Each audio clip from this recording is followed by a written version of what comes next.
नमस्कार, मैं हूँ उमा सिंह। स्वागत है आपका हमारे चैनल किताबों से दोस्ती स्टोरी में। चैनल पर नए हैं तो प्लीज़ एक सब्सक्राइब कर दीजिएगा और कहानी अच्छी लगे तो प्लीज़ चैनल को एक लाइक ज़रूर कर दीजिएगा।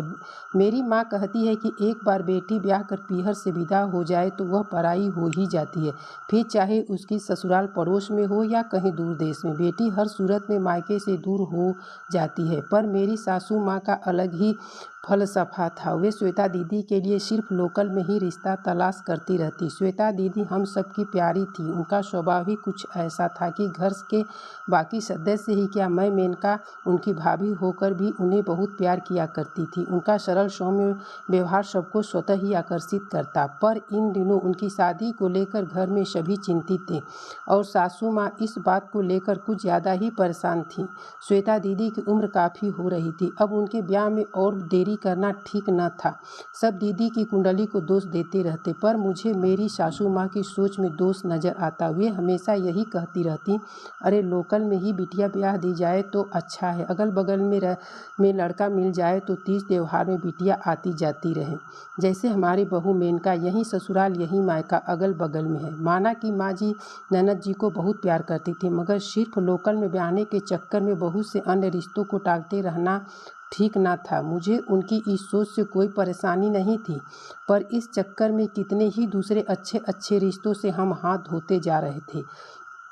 मेरे पति दुष्यंत अपनी बहन के लिए रोज रिश्ते तलाशते, पर माँ जी रिश्ते की बात शुरू होने से पहले ही लड़के में 20 खोट निकाल देती।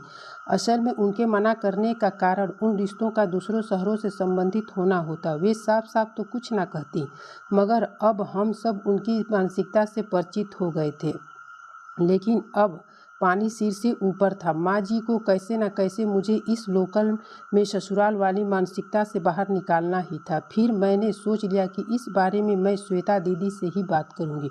वे सर्दियों के दिसंबर माह के दिन थे, जब हम सब छत पर धूप सेक रहे थे और श्वेता दीदी नीचे अपने कमरे में अपनी अलमारी के कपड़े व्यवस्थित कर रही थी। हिम्मत करके मैं श्वेता दीदी के पास गई। दीदी, आपसे एक बात कहूँ? हाँ भाभी कहिए ना, आपको पूछने की ज़रूरत कब से पड़ गई?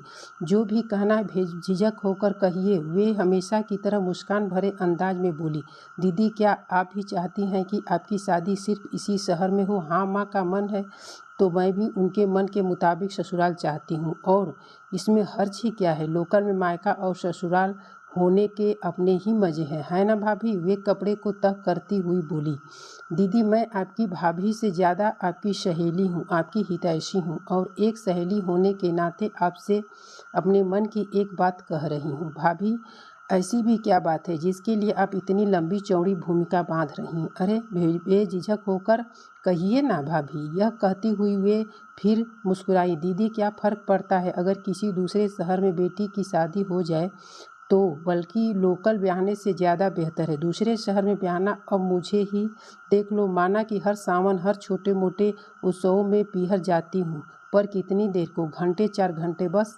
कब से ज़्यादा मायके में एक रात नहीं रुकी। मैं जब भी पीहर जाती हूँ किसी न किसी बहाने से यहाँ बुला ही लेते हैं आप सब मुझे। श्वेता दीदी अब अपना काम रोककर मेरे पास बैठ गई, और आज मैं भी खुद के मन के सैलाब को रोक ना पाई। मैंने वह सब कह डाला जो कुछ भी मेरे भीतर था। मेरी बहनें जब भी आती हैं 8-10 दिन रुकती हैं ज़रूर मायके में। मेरी शादी सहेलियां भी मायके में खूब मज़े से रहती हैं। माना कि वे साल में एक आध बार ही आती हैं, मगर मायके में कुछ दिनों को रह तो पाती हैं। सच कहूँ तो उन सबको देखकर मुझे भी यही लगता है कि काश मेरी शादी भी दूसरे शहर में हुई होती तो शायद मैं भी कुछ रोज़ को ऐसा कहती हुई मैं रुआसी सी हो गई। और दीदी ने मेरे मन के भाव को संभालते हुए मुझे कसकर अपने गले लगा लिया। तभी मैंने अपनी बात को संभाला, दीदी आप गलत ना समझें मुझे, आप लोगों से कोई शिकायत नहीं है। मैं तो बस माँ जी की इस अजीब सोच को बदलना चाहती हूँ, ताकि आपके लिए अच्छे रिश्ते के और भी विकल्प खुल सके। बस। दीदी ज़्यादा कुछ ना बोली और मैं अपनी बात कहकर वापस आ गई। दूसरे दिन सुबह सासू माँ ने सभी घर वालों के सामने एक घोषणा कर दी, नेहा कल हफ्ते भर को अपने मायके जा रही है और अगर उसका मन हो तो वो वहाँ और भी ठहर सकती है। ऐसा तो मेरी शादी के बाद सिर्फ तब हुआ था जब मैं नई नई दुल्हन थी, तभी मैं 10 दिन को मायके गई थी। उसके बाद फिर कभी इतने दिनों को नहीं गई। मैं अचंभित थी। मैं समझ गई कि यह माँ जी नहीं बल्कि उनका गुस्सा बोल रहा है। मुझे आज यह जानकर बहुत बुरा लगा कि आराधना दीदी ने मेरे खिलाफ माँ जी के कान भरे हैं। मैं तो बस अच्छी भाभी होने का फर्ज अदा कर रही थी। मुझे किसी को गुस्सा दिलाने का कोई इरादा न था।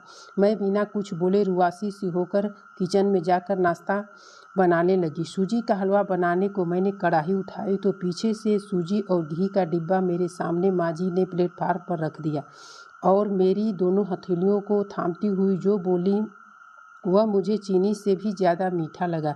बेटा, मैं इस बात को लेकर खुश रहती थी कि तुम्हें रक्षाबंधन, भाई दूज जैसे तेज त्योहारों पर पीहर जाने को मिल जाता है, पर मैंने यह कभी नहीं सोचा कि वह तुम्हारा पीहर है, ना कि किसी जान परिचित का घर जहाँ घंटे 2 घंटे बिताकर लौट आओ। वहाँ तुम ठहरना चाहती होगी, उस आंगन में कुछ पल सुकून से बैठना चाहती होगी। माँ जी, ऐसा कुछ नहीं, मैं तो बस दीदी को। उन्होंने मेरी बात सुने बिना ही मुझे बीच में रोक दिया। बेटा, कभी कभी तब तक हम दूसरे की मनोस्थिति को नहीं समझ पाते जब तक खुद उससे नहीं गुजरते। आज मेरी ननद मुझे बड़े बड़े उपदेश दे रही थी। कह रही थी कि भाभी को 2 दिन भी मायके में रहने को नहीं मिलता, ऐसी लोकल की ससुराल का क्या फ़ायदा। सच कहूँ तो आज उसने मेरे बंद दिमाग का ताला खोल दिया। उसने देख बहू, तू कल के कल मायके जा और कुछ दिनों को अपनी माँ पापा के साथ रहकर आ। माँ जी, पर राहुल और रूही का स्कूल, इनका ऑफिस, मैंने अपनी जिम्मेदारियों की लंबी लिस्ट माँ जी को थमा दी। मैं देख लूँगी सब। इतनी भी बूढ़ी नहीं हुई तेरी सास, और आराधना भी तो है। तुम्हें ज़्यादा फिक्र हो तो बच्चों को साथ ले जाओ, वहीं से स्कूल भेज दिया करो उन्हें। अब लोकल में ससुराल और मायका होने का कुछ तो फ़ायदा उठाओ नेहा। माँ जी इतना कहती हुई सबके साथ लिविंग रूम में बैठकर चाय पीने लगी। तभी किचन के दरवाजे से टिकी श्वेता दीदी मेरे पास आई और एक सकारात्मक मुस्कुराहट देने लगी। मुझे उनको लेकर अपनी सोच पर पछतावा हुआ। दीदी हलवे का कटोरियों में परोसने लगी और बाहर नाश्ते की टेबल पर होती सबकी बातें सुनने लगी। लोकल वोकल का चक्कर छोड़ो, अब जहाँ अच्छा लड़का दिखे शादी तय कर दो। अरे, अब तो लोग दूसरे शहर में क्या, दूसरे राज्यों और विदेशों में भी बेटी को ब्याहने लगे हैं। माँ जी की बातें उनकी बदली हुई मानसिकता को दर्शा रही थी। सच ही तो है, पीहर दूर हो या पास, इससे कोई फर्क नहीं पड़ता अगर ससुराल मेरे ससुराल सी हो। बहू के मन को समझने वाली। यह सोचती हुई मैं फिर से श्वेता दीदी के गले लग गई, जो परोसे हुए हलवे को सूखे मेवे से और दिलों को तरल प्यार से सजा रही थी।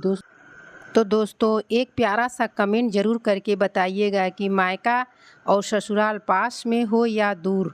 अगर ये कहानी अच्छा लगे तो प्लीज़ चैनल को लाइक और सब्सक्राइब ज़रूर कर लीजिएगा और एक प्यारा सा कमेंट ज़रूर करके बताइएगा